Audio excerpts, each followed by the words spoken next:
Write that Ava stole $3,400. That's a lie. Ava had already left. Sign it, Priya. Protect your own career. No, I already saved the real evidence. The morning Ava Reed was fired, she had been at her desk for 6 hours and 43 minutes. She had answered 81 calls. She had guided 3 visiting delegations to the correct floor. She had cleaned spilled coffee from the lobby floor because no one else was available, and a banking delegation was arriving in 20 minutes. None of that mattered to Karen Walsh. What mattered was that Ava had given water to a bleeding man in a torn jacket, a man Karen ordered removed immediately, a man whose name was on the building.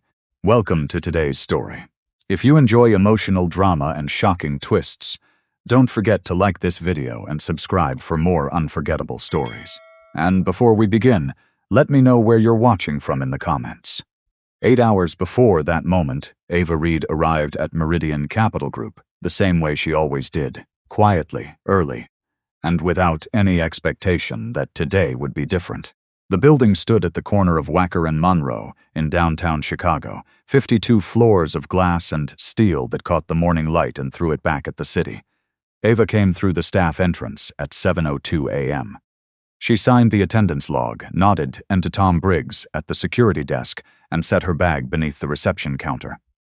"You beat the clouds again," Tom said. He was a large man in his late 50s with a gray mustache and the kind of steadiness that made people feel like things were going to be fine even when they weren't. "If I waited for sunshine, I'd never leave the house," Ava said. Tom gave a low laugh and turned back to his monitor. That exchange, short, ordinary, was one of the few things about this job that felt completely honest. Ava was 29. She had a degree in business administration and a half-finished HR certification she studied for after her shifts. She had been at Meridian Capital Group for 10 months on a contract basis, filling in after 2 of the 3 front desk staff had left within the same quarter. Her contract was up for review in 22 days. She was not told whether it would be renewed. She was simply told to continue performing well and to remain professional. Performing well meant answering calls, managing visitor access, coordinating with every floor in the building, and printing hundreds of pages each week. It also meant knowing the name and coffee preference of every executive who passed through the lobby. And it meant not complaining when the workload was clearly built for 3 people rather than 1. She switched on the lobby screens and reviewed the day's schedule. A banking delegation from Hargrove Capital Partners was arriving at 4 p.m. That meant a full lobby reset at 3:30, fresh flowers in the guest alcove, updated visitor badges printed and ready, and, as Karen Walsh had noted in her morning email, no disorder visible from any angle at the main entrance. The Community First banner had been hung along the far wall the previous Friday. 12 feet wide, full color. Karen Walsh stood in the center in a pale blue blazer, surrounded by smiling participants at what the caption described as a community resource fair. Meridian Capital Group, investing in people beyond our walls. Community Bridge Initiative, Year 2. The fund had raised just over $820,000 in 2 years. Ava had processed several vendor invoices herself. She hadn't thought much about them. At 8:15, Karen Walsh arrived through the main entrance, not the staff door, the lobby. She wore a charcoal blazer and dark trousers. Her heels clicked twice with each step. Ava stood. "Good morning, Miss Walsh." Karen set her bag on the desk without returning the greeting. "The Hargrove Group is bringing 5 executives, not 3. I need updated badges and a revised seating plan before noon." She glanced at the foam coffee cup Ava had set to one side of the monitor. "Move that." "It's behind the screen, Ms. Walsh. I can see it." Karen's voice stayed level. "Do I need to explain behind means in a corporate lobby?" Ava moved the cup. Karen's eyes didn't move off her. "Your contract review is in 3 weeks, Ava. How those weeks go is largely within your control. I understand." "Good." Karen picked up her bag and walked toward the elevators. The doors opened before she reached them. Ava exhaled once. She opened the badge template and began typing. At 9:30, Priya Mehta stopped by with 2 coffees. She was 32, the HR coordinator for the building's management team, and one of the few people in the building who said Ava's name like it actually belonged to someone. "How long did you study last night?" Priya asked. until 1:30. The certification isn't going anywhere. My rent might. Priya smiled, but it faded quickly. She leaned slightly closer. Your name came up in a ledger yesterday. Community bridge. I only caught a piece of it before Karen walked in. She paused. Just keep your head down before your review. Don't let anything get tangled up. What kind of ledger entry? Priya glanced toward the elevators. I don't know yet. I'll try to find out more today. She picked up her coffee. Be careful, okay? She left. Ava looked at the Community First banner across the lobby. Karen Walsh smiled back at her from 12 feet away. By 3:45, the lobby had been reset. Fresh flowers in the alcove, updated badges in order. The foam cup was in Ava's bag. Outside, the Chicago sky had gone gray and low. The Hargrove delegation had confirmed a 4-minute ETA. Priya appeared at the desk one more time, moving quickly, coat on like she was leaving for the day. She leaned over and said quietly, The audit is happening tonight. Keep your head down and don't get tangled in anything before your review. She was already walking before Ava could respond. The lobby doors opened. Rain blew in behind the first of the Hargrove's executives. Ava straightened. She reached for the welcome folder. Outside, somewhere in the rain, a car was accelerating toward an intersection it would not clear cleanly. Nathan Mercer had not planned on walking the last 1.5 miles in the rain. He had planned, as he told his assistant 3 weeks earlier, to arrive at the building quietly. No advance notice to the executive team. No preparation time for anyone who might want the operation to look more orderly than it actually was. He had been away 18 months. In his experience, things that looked orderly from a distance rarely were when you arrived, without warning. That plan ended at 3:41 p.m. on Wacker Drive, when a delivery van changed lanes without signaling and a taxi clipped the rear quarter panel of Nathan's car. The impact was surprisingly brief. Metal, glass, one clean note of tires, and then the world tilted. His driver, Marcus, had 7 years with Nathan and the reflexes of someone who would never go to expertise. He managed to keep the car from spinning fully before it came to rest against the concrete median divider. Marcus was still, bent toward the steering column, his left arm at an angle that said fracture before any medical confirmation did. Nathan unbuckled and pushed the passenger door. It opened halfway before the bent frame stopped it. He forced through. His phone had slid somewhere beneath the seat during the impact. He spent 40 seconds searching for it, found it face down on the floor mat with a shattered screen and no signal. His wallet was in the center compartment, which had crumpled inward enough that he could see it but not reach it. One of his shoes had come half off during the effort of getting out. The lace had torn. People arrived quickly. Some helped, some filmed, some started arguments about who had blocked which lane. An ambulance siren built from somewhere south. Marcus was conscious, which was the only thing that mattered in the immediate moment, and 2 bystanders were already stabilizing him. Marcus, Nathan said, I'm going to the building. I'll call from there. Marcus looked at him through the window. Sir, your hand. Nathan looked down. Glass had cut across his palm at some point in the confusion. The blood had already dried into dark lines down his wrist. He hadn't felt it happen. The paramedics arrived and took over with Marcus. Nathan stepped back onto the wet pavement and took inventory. No phone, no wallet, no identification. His building was less than 2 kilometers away. He walked. He had walked this route every morning for 11 years before the company grew large enough to require drivers and the kind of security arrangements that came with running a 4.8 Billionaire financial services group. He knew the route because he had once known this city as a person who moved through it on foot, not through tinted glass. That knowledge had not gone anywhere. At 55, Nathan Mercer looked different from the photograph mounted in the executive lobby of his own building. That photograph was 3 years old, taken before the health scare that had sent him to a specialist in Geneva and kept him out of the office for the better part of 1.5 years. He had lost weight during the recovery that he hadn't fully reclaimed. He had grown a beard because reaching in certain directions had hurt for months, and habit had kept it afterward. His hair had gone grayer than the photograph showed. His face was narrower. Most of the people hired in the past 2 years had never met him in person. They knew a face from an annual report, a name on a founding document, A photograph on a lobby wall. The rain was not dramatic, it was the persistent variety, the kind that soaks through rather than falling on you, that makes everything it touches heavier by degrees. By the time he crossed Madison Street, his jacket was dark, and his shoes had taken on water.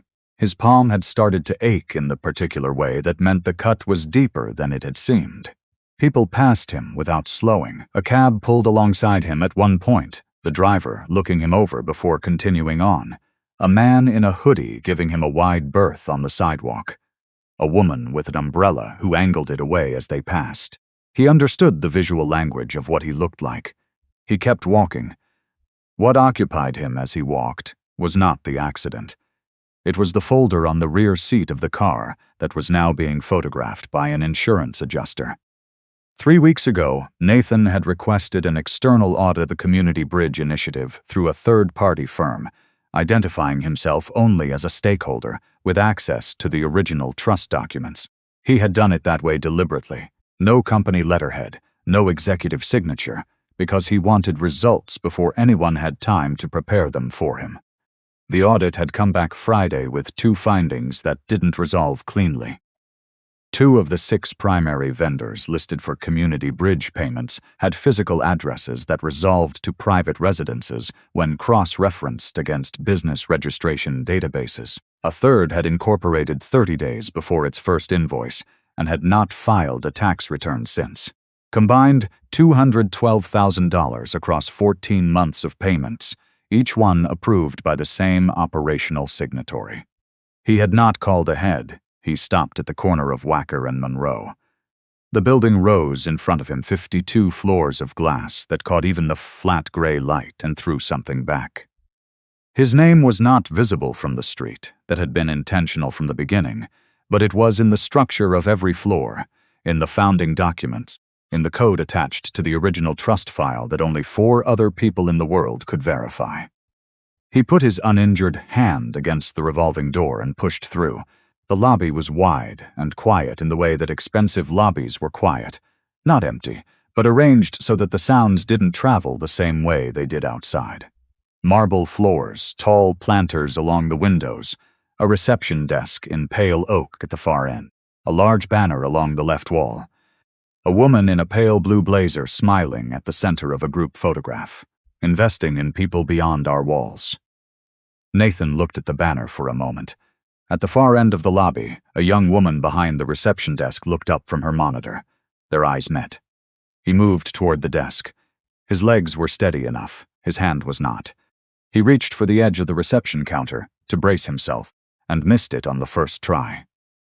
Ava noticed the hand first, not because she was watching for it, but because his palm was against the edge of the desk when he reached, and it was wrong, the skin across the lower half-arctic with dried blood.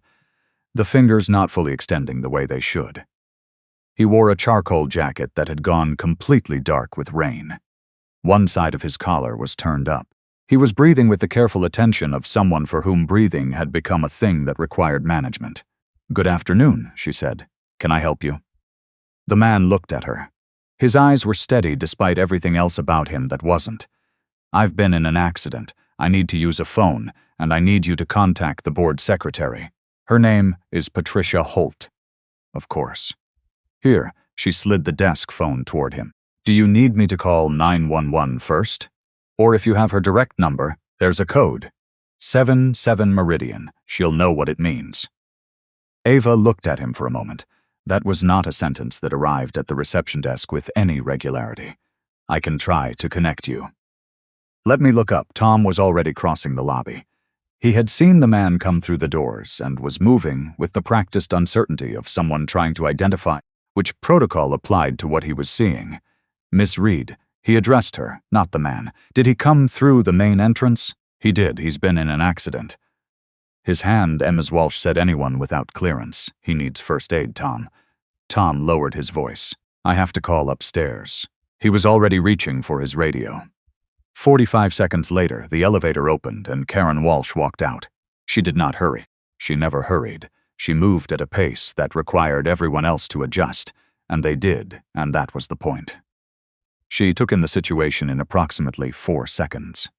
The banking delegation visible through the lobby windows, two vehicles turning into the parking structure across the street, the man at the reception desk, his jacket, his single loose shoe, the dried blood. 4 seconds. Then her face arranged itself. What is this? The question was aimed generally but landed on Ava. He was in a car accident, Ava said. He's asking to reach the board secretary. His driver may be injured. Karen looked at the man. The look was brief and complete. Sir, this is a private building. You'll need to continue to the street concierge. They can direct you to the appropriate services. I'm not asking for street services, the man said. His voice was even. I'm asking for a phone and a chair. My driver has a broken shoulder. I understand. She did not. And I'm telling you that the appropriate place for that support is not this lobby. Tom can point you to. I've been in an accident. I need the board secretary. Code 77 Meridian. He said it again, flatly, like someone repeating information that should already have worked. Karen stepped closer. Her voice dropped to something precise and final.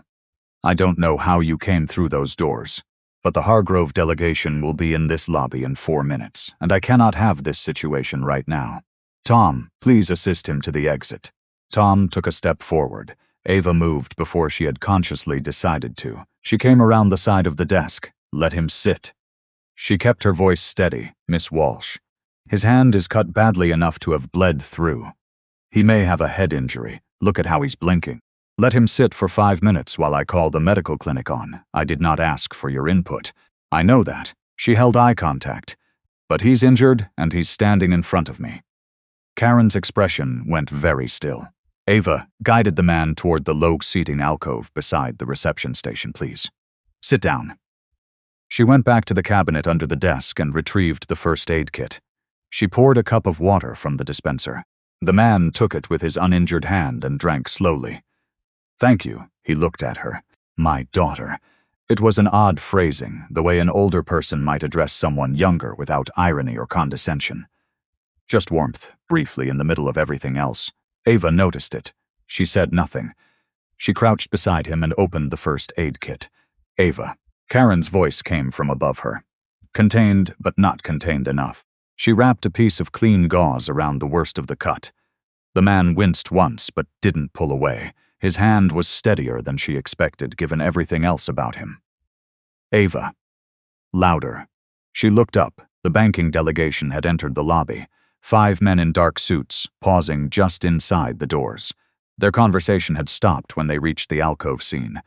Tom was moving to receive them, with the expression of someone operating in 2 places at once.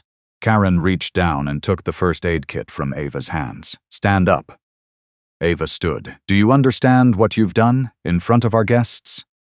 I cleaned a wound. You brought disorder into this lobby during the most important client visit of the quarter. He was bleeding. You defied a direct management instruction. Ava said nothing. Karen turned to the man. Her voice went thin and cold. Sir, you need to leave this building now. Our staff are not available to assist you further. The man looked at Karen. The look lasted a few seconds. Something in his expression changed, not angrier, but more precise, a settling into something clearer. What is your name? He asked. She straightened. You're not in a position to ask me that. He looked at Ava. What's your full name? Ava Reed. He repeated it quietly. Once.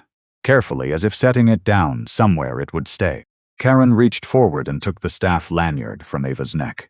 Not asked, not requested, reached and removed. The plastic clip snapped. Ava's access badge hit the marble floor and slid 2 feet. Collect your things, Karen said. Your access is terminated as of this moment. Tom will walk you to the exit. The lobby had gone completely quiet. The banking executives stood near the doors. Tom stood 6 feet away, looking at a point on the floor. On the other floors visible through the glass walls, people had stopped what they were doing. Ava picked up her badge from the floor. She placed it on the desk. She gathered her bag. Her hands were steady. She was glad they were, because nothing else felt steady at all. He needed water, she said. He could have collapsed. Karen looked at the man in the alcove, at his jacket, at his shoe with the broken lace, then back at Ava. And that, she said, is exactly the kind of judgment that ends a career like yours.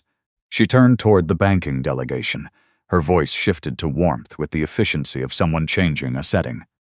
Gentlemen, welcome to Meridian Capital. Please, come this way. Ava walked to the exit. Tom held the door. He didn't meet her eyes, but he held it.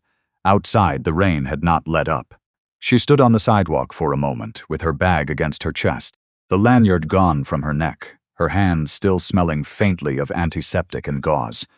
Through the glass behind her, she could see the banking delegation being guided toward the elevators. Karen was gesturing toward the Community First banner with one hand speaking, her expression full and open. The man in the alcove was watching Ava through the glass. She didn't look back long. She started walking. 7 minutes later, the clinic van arrived. By then, the marble floor where she had knelt had been wiped clean. The rain outside hadn't changed. Ava stood on the sidewalk for 1 full minute after the lobby doors closed. She wasn't deciding anything.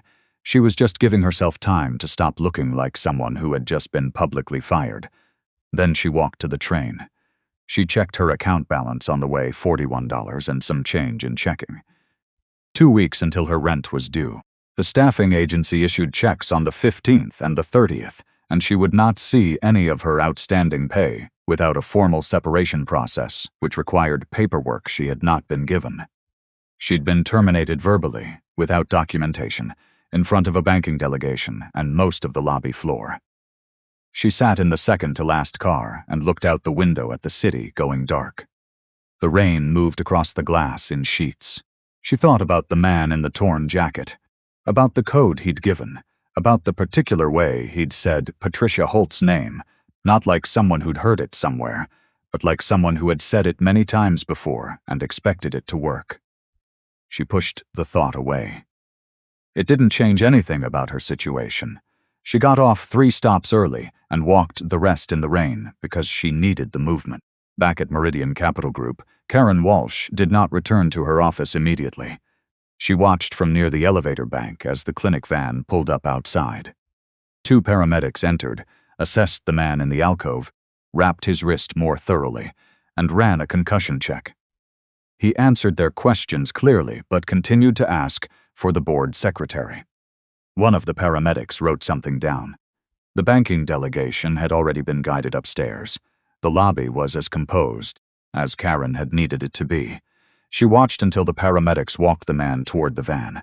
He turned once before reaching the door and looked back at the lobby, not at her, but at the banner on the wall. His expression was unreadable from across the room. Then he was gone. Karen went to her office and locked the door. At 5:08 p.m., she called Garrett in IT. The lobby camera footage from today. 3 to 5 p.m. There was a medical incident, an individual with a head injury. For data protection reasons, we need to remove footage that captures medical treatment of a non-consenting individual. Delete the local archive file for that window. A pause. Our standard retention is 30 days. I'd need to flag it as a Garrett. I'm the Director of Operations. This is a compliance decision. Please delete the file. Yes, ma'am. The local file was gone at 5:26 p.m. He sent her a confirmation. Karen called Priya Mehta at 5:33. Priya answered on the second ring. She sounded like someone who had been about to leave. I need a separation file for Ava Reed, Karen said, tonight. Gross misconduct. Reason codes. Unauthorized admission of a visitor without clearance. Defiance of a direct management directive. And a brief pause, calibrated to sound like reluctance. Misappropriation of Community Bridge emergency funds. Silence. Miss Walsh, the emergency fund has a separate review process. I'd need to, Priya. Karen's voice changed, not louder. Quieter, which was the more effective shift. Do you remember when I approved your reclassification last spring? The salary adjustment that didn't require the usual wait. She let it sit. I need to know that I can count on you. More silence. Then, what do you need me to do? The fund has a voucher under Ms. Reed's staff number. She accessed the emergency allocation 2 weeks ago. $3,400. I'll send you the reference. For the misconduct form, use her electronic signature from the February transport reimbursement. It's in the compliance portal under her file. The format will match. A long pause. Signatures from reimbursement forms aren't supposed to be, Priya. The name again. A door closing.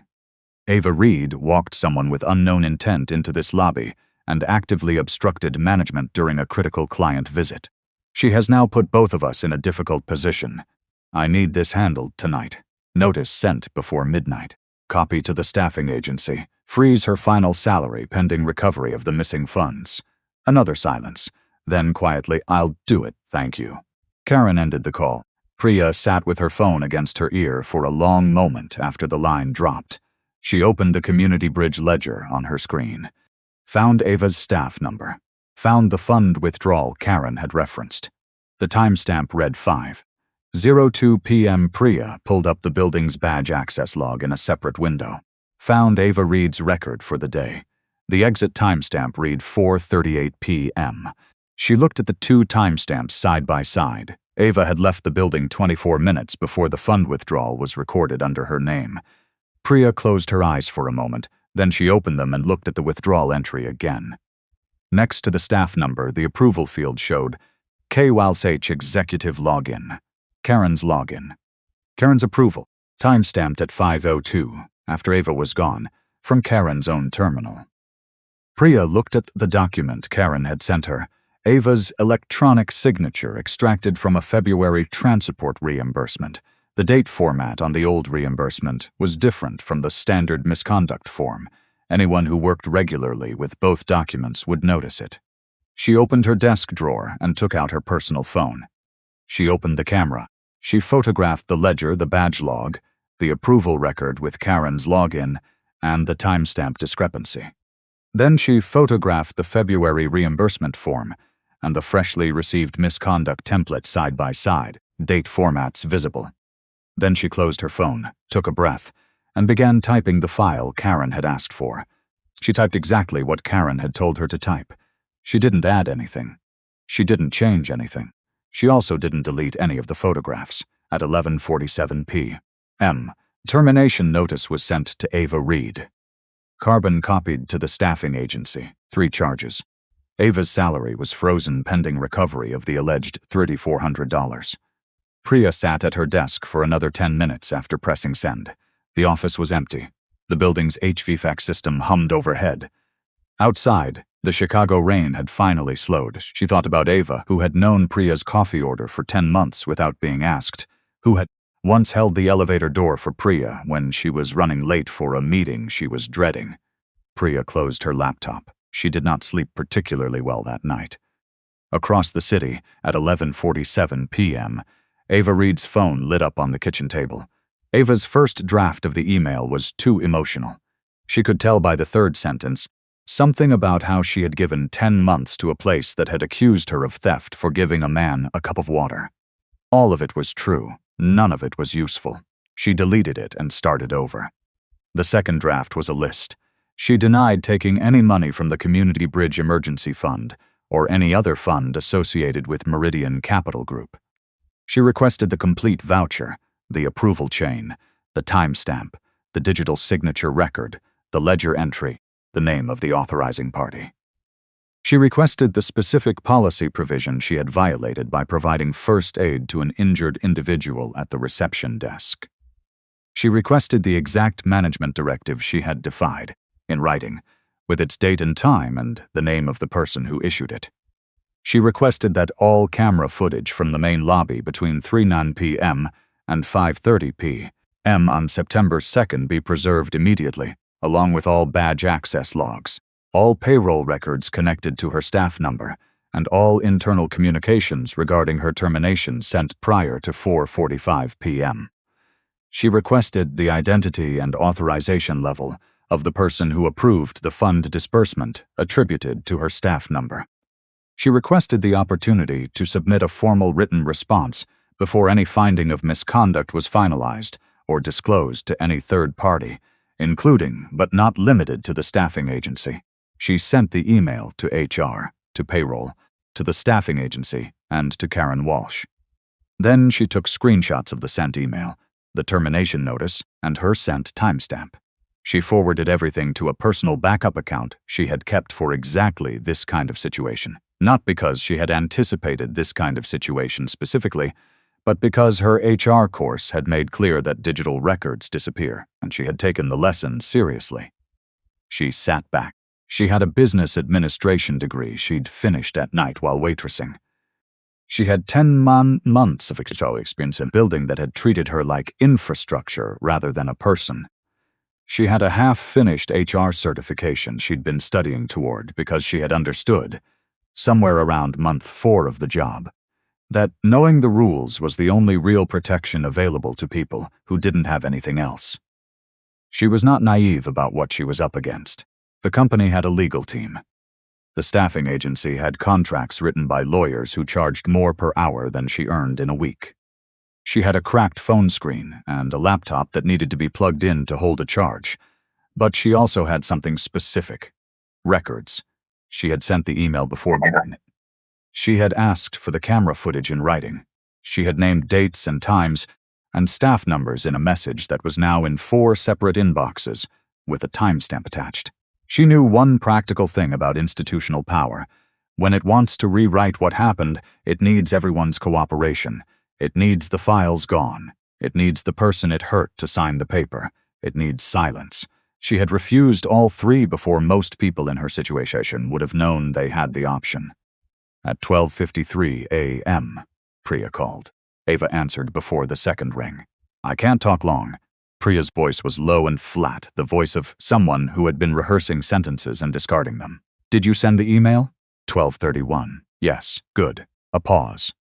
"The voucher they used, the fund withdrawal, is timestamped 5:02 p.m. Your badge exit is logged at 4:38. She stopped.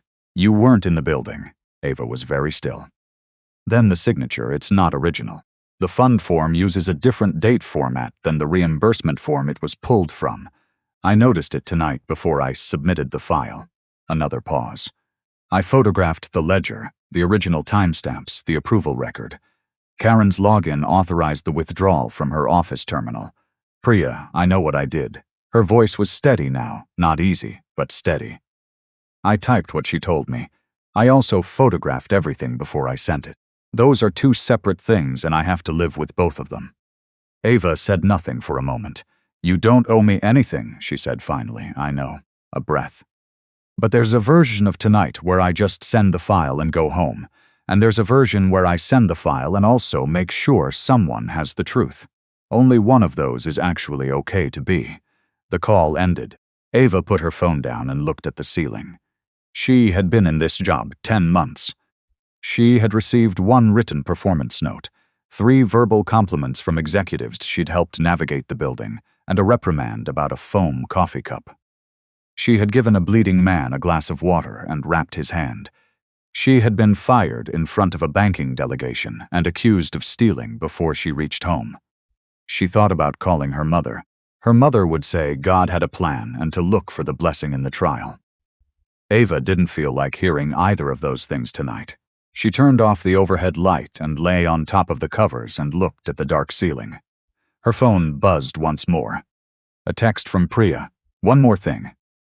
2 of the community bridge vendors don't have real addresses. I looked them up tonight. One is a private house in the suburbs. The other is a condo that sold 2 years ago.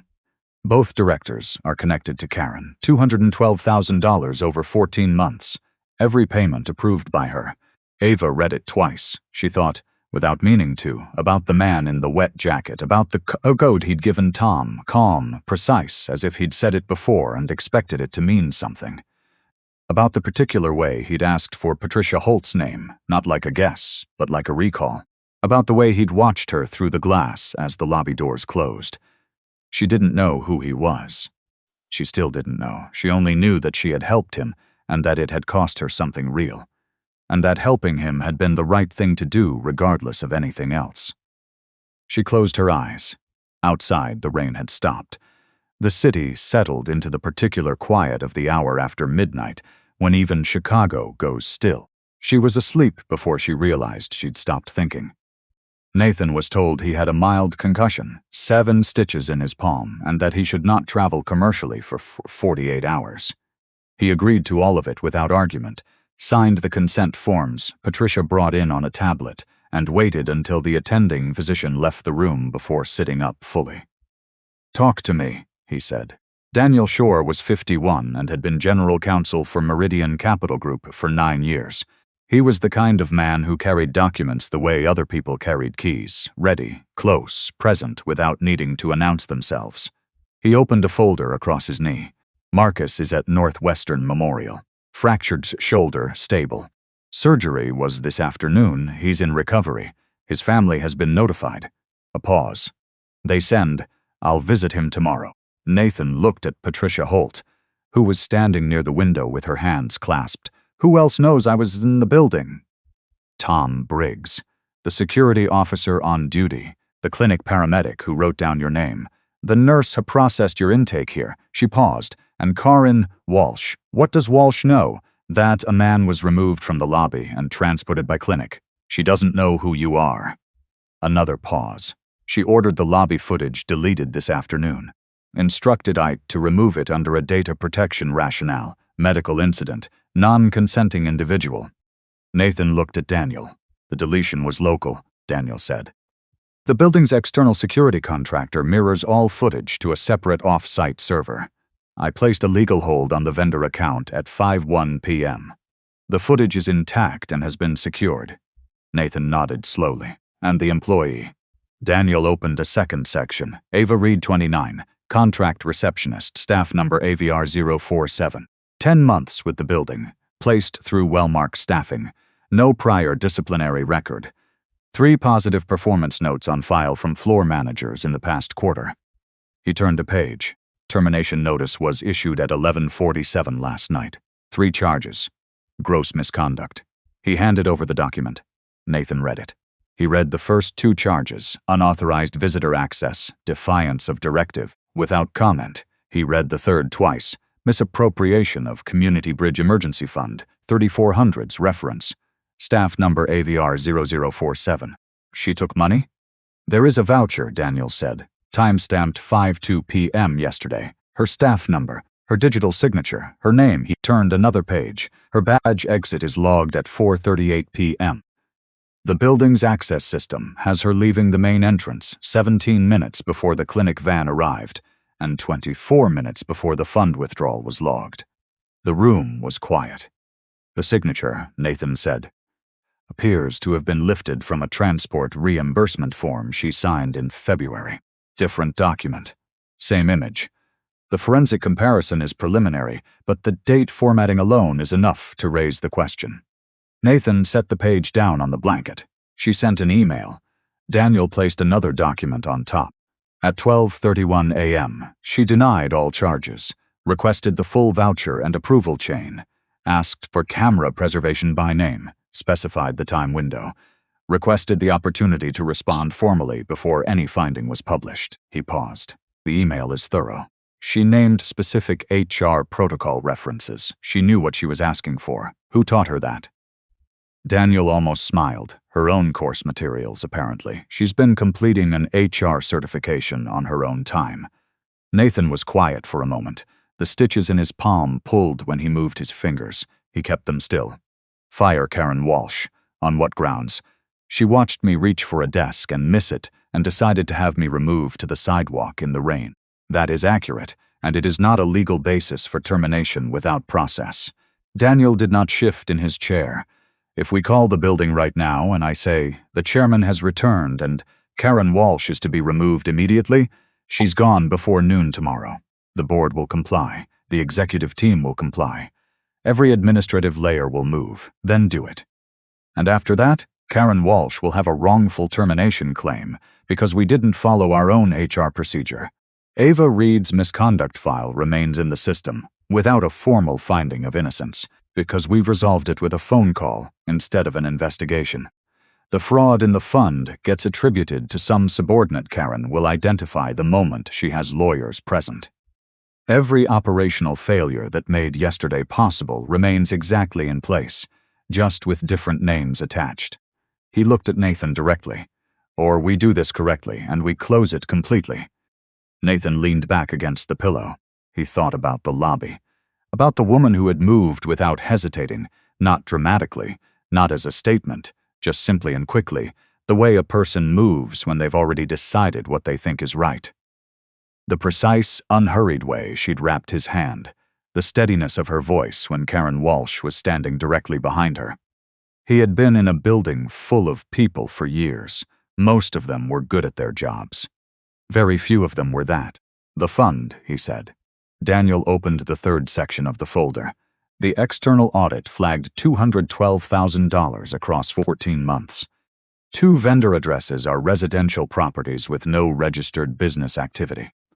One vendor's corporate registration post dates its first invoice by 30 days and has no subsequent tax filings. He placed the summary sheet on the blanket. All disbursements were approved by the same operational signatory, Walsh. Nathan looked toward the window. Outside, Chicago continued without any awareness that its rain had recently complicated someone's return. The city was very good at that. She fired the one person who helped me, he said, and then she accused her of theft. Yes. How long will the investigation take? 48 to 72 hours if we move efficiently. The footage is preserved. The ledger discrepancy is documentable. If the HR coordinator who prepared the misconduct file cooperates with the investigation, will she? Daniel considered it. I think she's already begun. Then start tonight. We already have. Daniel stood, gathered the folder. Rest, Nathan. The rest is in motion. Nathan closed his eyes. He didn't sleep, but he stayed still and let the room hold itself around him.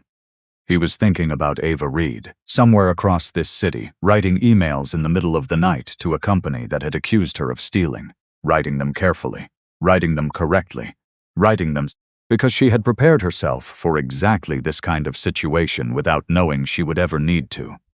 He was thinking about how many other people had walked through that lobby over the years and walked out without anyone knowing their name. He thought about that for a long time. Karen Walsh arrived at the building at 7:14 the next morning. 45 minutes before anyone she may managed, she went directly to the IT floor, where Garrett was already at his desk.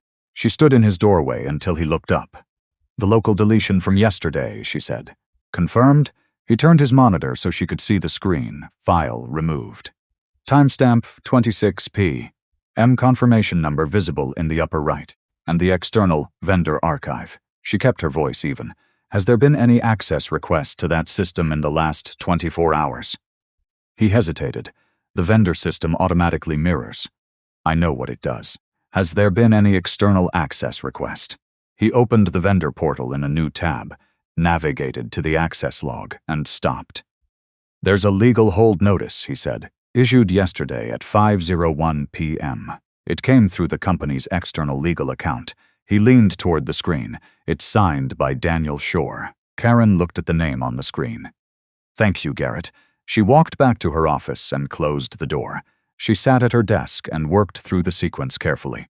Daniel Shore did not issue legal holds without authorization. He did not move without being directed. He was careful in the way that good lawyers were careful. Nothing happened that didn't have a reason behind it. The man in the lobby had asked for Patricia Holt.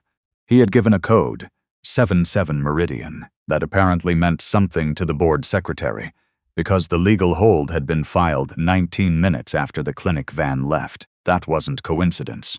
That was procedure.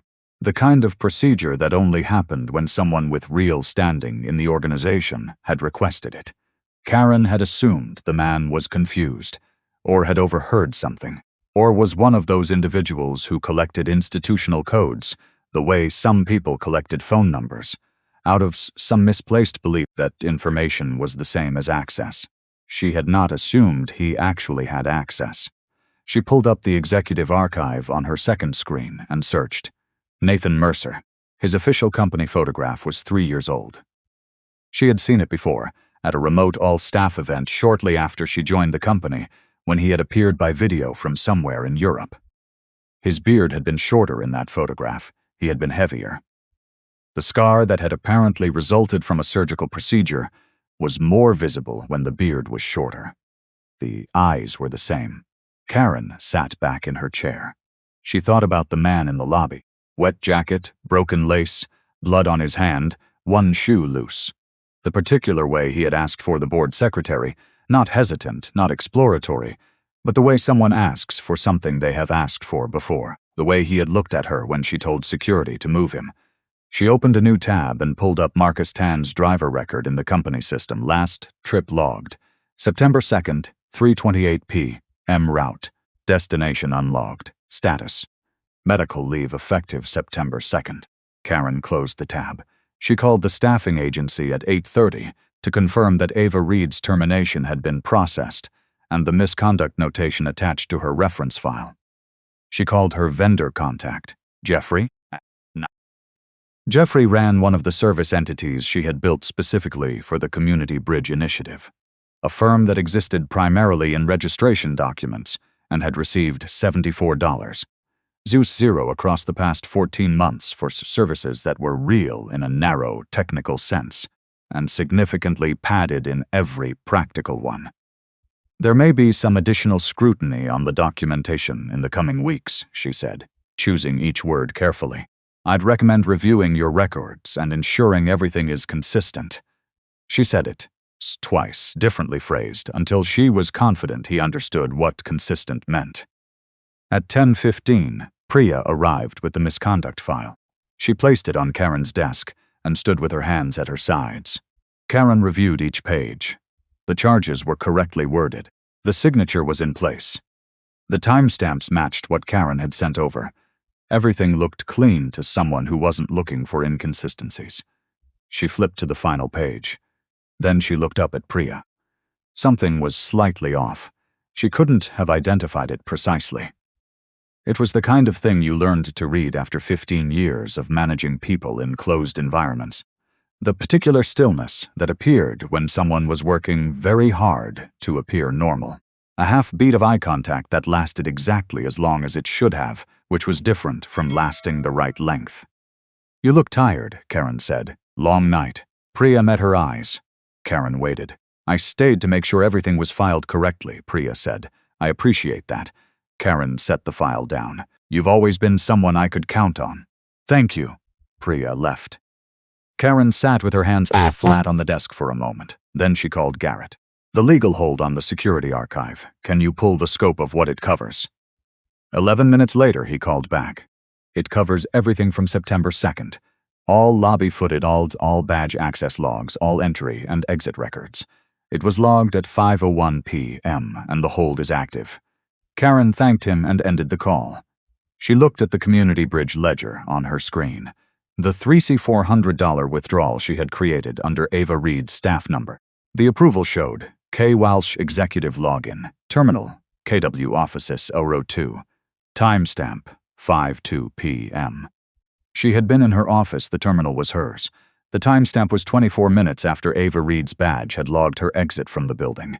She had not, at the time, thought about whether the approval record logged the specific machine. It did. Karen pressed her fingers to her temples. She had built this fund from nothing. She had designed the outreach events, written the grant language, handled the media, and made Meridian Capital Group look generous to people who could influence its reputation. What she had taken was a fraction of what she had contributed. The programs were real. The food drives happened. The blankets were distributed. The photographs existed. She had not taken everything. She had compensated herself. She had told herself that story many times. It had sounded reasonable the first time. It had gotten easier to believe each time after. Her phone rang. She picked up, blocked number, Miss Walsh, male voice. Quiet, measured, the kind of quiet that wasn't tentative. My name is Daniel Shore. I'm calling to inform you that a formal legal investigation has been opened into operations and financial management practices at Meridian Capital Group. I'd like you to be present in the executive conference room tomorrow morning at 9 o'clock. Karen was very still. Who authorized this investigation? She said. A brief pause. Not long, just enough. Nathan Mercer. The call ended. Karen set the phone down on her desk. She sat in her office, the one she had furnished precisely, the one with 49 framed recognitions on the wall behind her, the one she had considered the clearest evidence that she had made herself indispensable, and for the first time since the previous afternoon she felt it, the particular cold that comes when you realize you have misidentified the size of something. Outside, Chicago went about its business in the rain. The footage from the external vendor server was cleaner than Daniel had anticipated. Meridian Capital Group's security contractor ran quarterly audits on its equipment and maintained redundant off-site storage across 2 data centers. The legal hold had arrived on their system at 5:01 p.m., 25 minutes before Karen Walsh had called IT and ordered the local deletion. The off-site archive was intact. High-resolution, synchronized timestamps, full audio capture for the main lobby zone. Daniel's team reviewed 3 hours of recordings. The relevant sequence began at 4:31 p.m. At 4:31, a man in a wet charcoal jacket pushed through the revolving door and moved toward the reception desk. He stopped once, a hand against the wall near the planters, before continuing. He reached the desk and spoke to the receptionist. His body language was careful. His words were directed, not distressed. At 4:34, Tom Briggs made a call. The radio traffic was audible, requesting management. 41 seconds later, the elevator opened. From 4:35 to 4:43, the lobby camera recorded the full sequence without ambiguity. The man made 2 requests. Karen Walsh refused both. The receptionist's badge record confirmed as Ava Reed. Left her station, guided the man to the seating alcove, brought water, and opened the first aid kit. Karen returned to the reception area.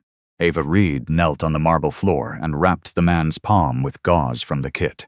His hand was visible in the footage, held steady throughout. At 4:41, Karen Walsh reached forward and removed the staff lanyard from Ava Reed's neck. The clip was visible breaking. The badge slid on the marble. At 4:43, the Hargrove banking delegation entered through the main doors. 6 individuals. They stopped at the scene in the alcove. At 4:44, Karen Walsh spoke to Ava Reed. The audio was partial but audible in context. The termination was verbal. The instruction was immediate. At 4:47, Ava Reed exited through the main doors. At 4:49, the clinic van arrived and paramedics entered. At 5:01, Daniel Shore's legal hold was filed with the vendor. At 5:26, the local file was deleted from the in-building server. Daniel watched the sequence once in full, and then once more with his paralegal, noting timestamps at each significant point. Then he closed the video window and turned to the payroll records. The Community Bridge Emergency Fund disbursement attributed to Ava Reed's staff number was time and stamped 5:02 p.m. The approval record showed KLCH Executive Login. KW Office 02. Ava Reed's badge exit was logged at 4:38 p.m. She had left the building 24 minutes before the withdrawal was processed, under Karen Walsh's login, from Karen Walsh's office terminal. Daniel made a note. He called the forensic document examiner they kept on retainer for exactly this type of situation. The examiner completed the signature comparison in 2 hours. The digital signature on the September misconduct form was not an original. The image had been extracted from a transport reimbursement document signed in February. The extraction was detectable through metadata analysis. The original PDF's creation timestamp showed 9:47 p.m. on September 2nd. The file had been created in Karen Walsh's administrative account. The reimbursement form it referenced had been accessed from the same account 40 minutes before the misconduct file was generated. At 7:30 a.m., Priya Mehta arrived in the legal department's meeting room voluntarily. She set a sealed envelope on the table before she sat down. "Those are photographs I took last night," she said. The original ledger, timestamped before the 5:02 entry appeared. A screenshot of the terminal approval record showing Karen's login authorizing the withdrawal, and photographs of the February reimbursement form and the misconduct template side by side, so you can see the date format difference. Daniel looked at the envelope. "Miss Mehta, you were involved in preparing the misconduct document." "I prepared the document Karen Walsh dictated," Priya said. "I typed the charges. I inserted the signature file she sent me. I submitted it." She looked at the table. "I also photographed everything before I submitted it. And I photographed the ledger before the withdrawal was added, because I pulled the file to check something, and the timestamps didn't add up. Why didn't you refuse to prepare the file?" Priya was quiet for a moment. "Because I was afraid," she said, "and because she made it sound like I had no other option." She looked up. "I know that's not a satisfying answer. It's an honest one." Daniel opened the envelope. I'd like you to provide a written account of Karen Walsh's exact instructions to you. Everything she asked you to do and how she asked for it. Can you do that? Yes. The vendor investigation took the rest of the morning. The first community bridge vendor, listed as a nonprofit meal service operating in 3 South Side neighborhoods, had a registered address in Naperville that corresponded to a private residence. A property search confirmed no commercial activity at the address and no licensing under the registered entity name. Total payments $86,000. The second vendor, listed as a transitional housing outreach organization, had incorporated in Illinois 14 months ago. Its registered director was a woman named Gail Burnham. A LinkedIn cross-reference found a profile for Gail Burnham listing her educational history, including her college years at Northern Illinois University, where Karen Walsh had also studied in the same graduating class. Gail Burnham's LinkedIn profile had been set to private within the last 48 hours. Total payments, $71,000. A third vendor was under additional review. Its programs appeared to be at least partially operational, but its invoiced amounts were significantly above market rate for comparable services, and 2 of its listed program costs did not match the service dates in the community bridge records. $212. Zone confirmed across 14 months, all approved by Karen Walsh's executive login. At 2:15 p.m., a paralegal drafted the communication to Ava Reed. Daniel reviewed the draft and added a sentence. All misconduct findings attributed to your staff record are under active review and will not be disclosed to third parties pending the conclusion of this process. It was the most he could say without anticipating the formal outcome, but he wanted her to have it. At 2:17 p.m., the communication was sent through the staffing agency as a formal legal notice. At 2:18, he picked up the phone and dialed the mobile number from Ava's original email. It rang 4 times. He was preparing for voicemail. She picked up. Ms. Reed. He kept his voice even.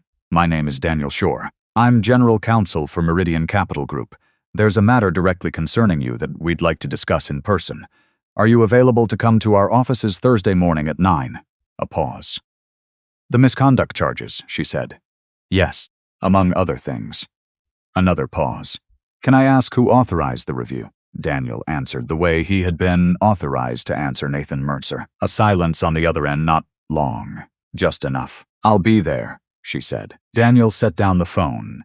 He noted the time, 2:21, September 4th. He turned back to his files. There was still work to do before Thursday. On Thursday morning, Ava arrived at Meridian Capital Group at 8:51. She had been awake since 5. She had ironed the one blazer she owned that looked like it actually belonged in a building like this.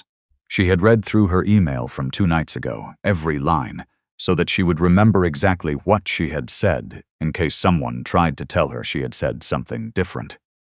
Tom Briggs was at the security desk. He saw her before she reached the doors. He stood up, not quickly, just decisively, and came around the desk and across the lobby. He said something to the temporary staff member covering reception. Then he walked to the main entrance and held the door open himself. He didn't say anything, he just held it. She walked through. She was escorted to the 34th floor. The elevator ride took 22 seconds, she counted.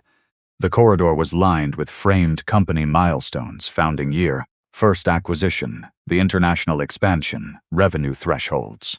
At the far end, through a glass panel, she could see the conference room. It was already occupied. Daniel Shore met her at the door. He was compact and quiet in the way she had expected from the phone call, the kind of stillness that came from not needing to fill space.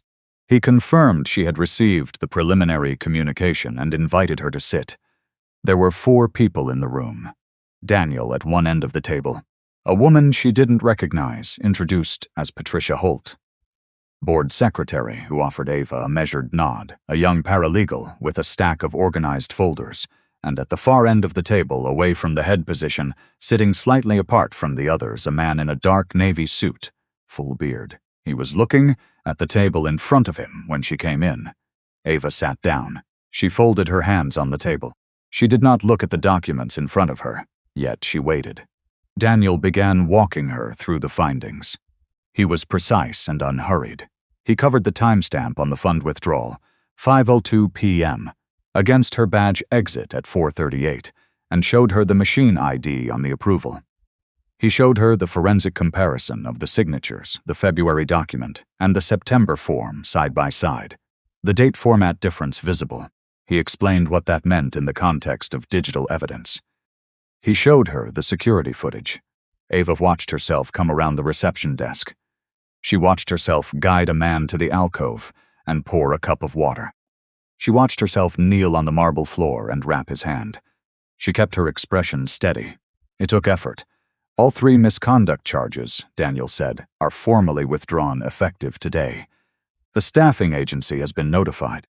Your personnel file has been corrected.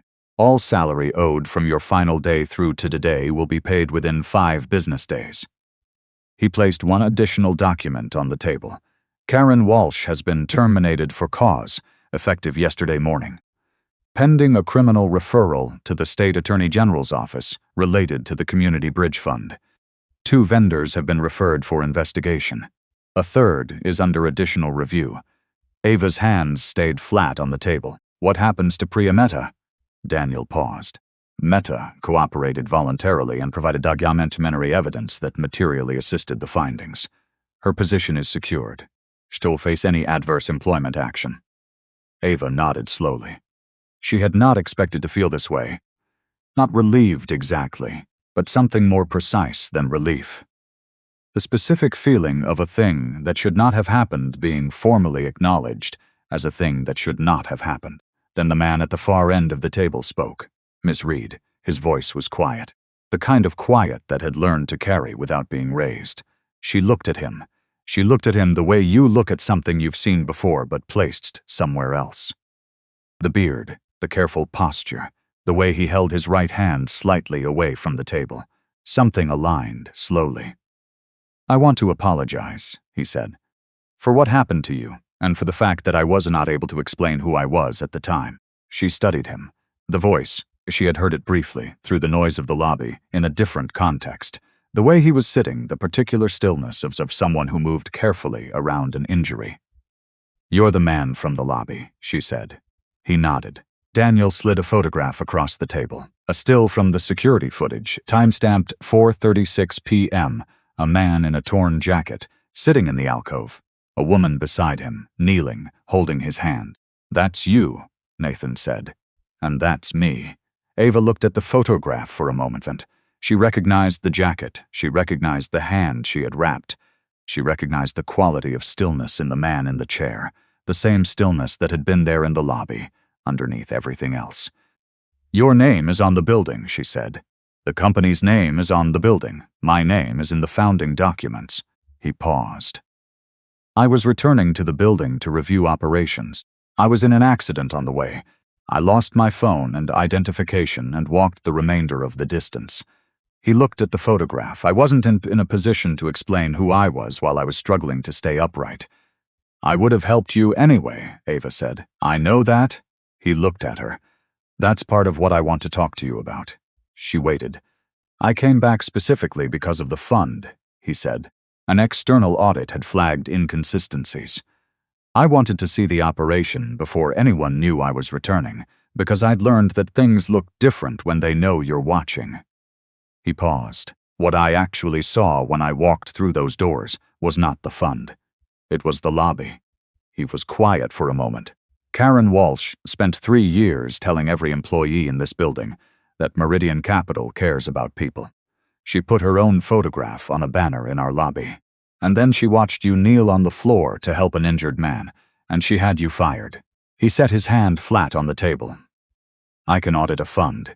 I can restructure an oversight process.